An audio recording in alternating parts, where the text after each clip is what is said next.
चलिए ध्यान समझिए, देखो क्वेश्चन समझिए। आफताब अपनी पुत्री से कहता है कि 7 वर्ष पूर्व मैं तुमसे 7 गुनी आयु का था। कितनी गुनी आयु का था? 7 गुनी आयु का। कह रहा है कि आफताब अपनी पुत्री से कहता है कि 7 वर्ष पूर्व मैं तुमसे 7 गुनी आयु का था, अब से 3 वर्ष बाद मैं तुमसे केवल 3 गुनी आयु का रह जाऊंगा। इस स्थिति को बीजगणितीय एवं ग्राफिक्स रूप में व्यक्त कीजिए। देखिए कैसे हम लोग व्यक्त करेंगे, इसको समझिए।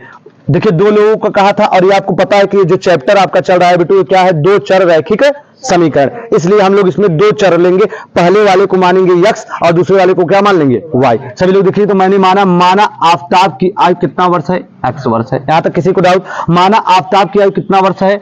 x वर्ष है। तो पुत्री की आयु कितना वर्ष लिख दिया गया बेटू? y वर्ष, क्योंकि हमने बताया कि इसमें 2 चर रैखिक समीकरण चल रहा है, इस वजह से आप लोगों को इसमें 2 चर रैखिक समीकरण लेना पड़ेगा। यहां तक किसी को डाउट, किसी को दिक्कत तो नहीं? आगे ध्यान दे, आप देखिए इसमें 2 कंडीशन बताया। इसने कहा कि 7 वर्ष पूर्व, क्या कहा कि 7 वर्ष पहले के आफताब का आयु क्या हुआ? आफताब का आयु हो जाएगा x माइनस 7 वर्ष, क्योंकि आपको पता है जैसे हम मान लीजिए 15 साल के हैं। कितने साल के हैं? 15 साल का। हम कहीं 5 साल पहले तो कई वर्ष का रहा होगा, कई वर्ष का। तुझसे बताओ वो कई वर्ष का?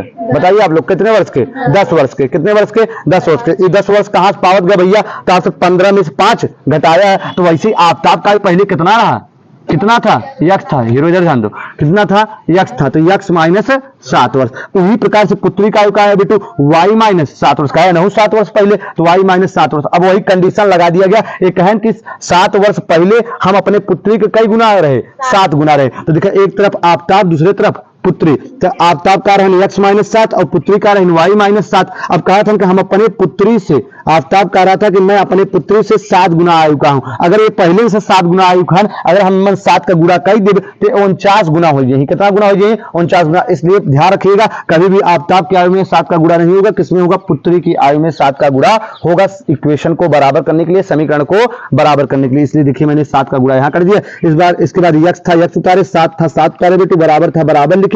7 का गुणा इसमें हुआ 7y, माइनस था माइनस, और 7 7 49। फिर देखिए x था, x लिखे, माइनस था माइनस लिखे, और यहाँ पे बेटू ध्यान रखिएगा क्या हुआ? ट्रांसफर कर दिया गया है x और y को एक तरफ। तो यहाँ देखिए 7y हो गया, और यहाँ बराबर का चिन्ह लगाया गया। यहाँ पे माइनस 49 था, माइनस, और जैसे ये बॉर्डर क्रॉस करेगा माइनस रहेगा, क्या हो जाएगा? प्लस। यहाँ देखिए x माइनस 7y था, x माइनस 7y लिख दिया गया, बराबर था, बराबर लिखा गया, प्लस माइनस माइनस होता है, अर्थात घटेगा। 49 में से 7 घटाएंगे, कितना आएगा? 42। और यहाँ माइनस लगा हुआ था तो माइनस लगाया जाएगा, क्योंकि बड़ी संख्या में से छोटी संख्या घटा रहे हैं। यहां तक में किसी को डाउट नहीं होना चाहिए। अगला ध्यान देंगे, दूसरा कंडीशन इन्होंने क्या बताया? इन्होंने दूसरा कंडीशन बताया बेटू कि अगर 3 वर्ष बाद, कितने वर्ष बाद? कहें 3 वर्ष बाद हम अपने पुत्री का 3 गुनी आयु को रही। के कहें आफताब जो रहे कहें कि हम 3 वर्ष बाद अपने पुत्री की सिर्फ 3 गुनी आयु को रही, तो हम लिख दे 3 वर्ष बाद दोनों की आयु। अब 3 वर्ष बाद दोनों का निकाले तो आफताब का x प्लस 3 वर्ष और पुत्री का y प्लस 3 वर्ष। एक तरफ आफताब, दूसरे तरफ पुत्री, और अपने पुत्री से कितने गुनी आयु को रही जाइए? अब 3 गुनी का। और हम 3 के गुणा कर देते, कई गुना हो जाइए?